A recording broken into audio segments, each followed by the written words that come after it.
سخن نہ ہوتا، گلشن دہر میں اگر جوئے میں سخن نہ ہوتا، پھول نہ ہوتا،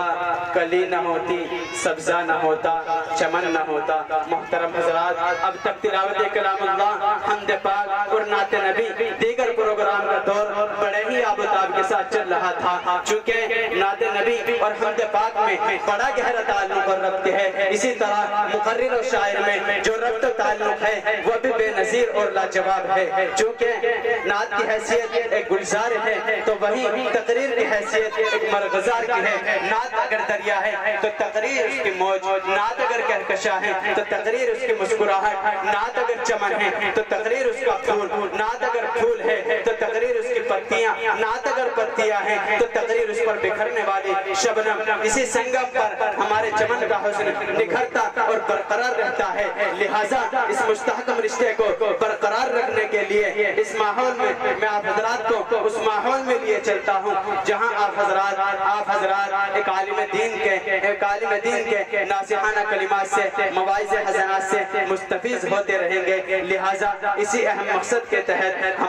ہم سب کے روح رواں، ہم سب کے کرم فرما، حامی قرآن، عالم معانی بیان و ذو العلم والاتقان جناب حضرت الاقدس جناب حضرت مولانا مفتی مہربان علی صاحب دامت برکاتہم العالیہ، جو امام و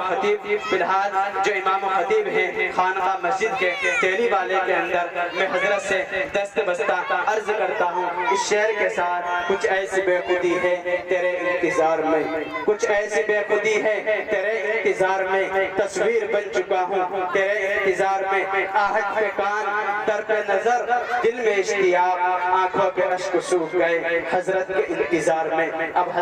آپ حضرات کے سامنے مواعظ حسنہ فرمائیں گے، نصیحتیں کریں گے۔ میری مائیں اور بہنیں غور سے سنیں، حقیقت میں ہمارا یہ پروگرام اور ہمارے پروگرام کا جو نچوڑ ہے، ہمارے پروگرام کا جو نتیجہ ہے، ہمارے حضرت مولانا مفتی مہربان علی صاحب دامت برکاتہم العالیہ آپ حضرات کو مواعظ حسنہ سے مستفیض فرمائیں گے، لیکن آپ حضرات میری مائیں اور بہنیں سکون کا ماحول بنا لیں۔ آپ حضرات نے الحمدللہ اپنا قیمتی وقت ہمیں دیا۔ آپ حضرات کا میں اپنے محتمم صاحب حضرت قاری عبدالواجد صاحب کی جانب سے بے حد مشکور ہوں کہ آپ تمام ماں اور بہنوں نے ہمارے اس پروگرام کو اپنا سمجھا اور اپنا پروگرام سمجھا، اپنا قیمتی وقت نکال کر کے اس پروگرام کے حوالے کیا۔ آپ حضرات کا میں بے حد مشکور ہوں۔ مفتی صاحب آپ کے سامنے ہیں، اب مواعظ حسنہ سے آپ حضرات کو مستفیض فرمائیں گے۔ اور بہنیں خاموشی کا ماحول برقرار رکھتے ہوئے حضرت کی باتوں کو سنیں، مواعظ حسنہ کو سنیں۔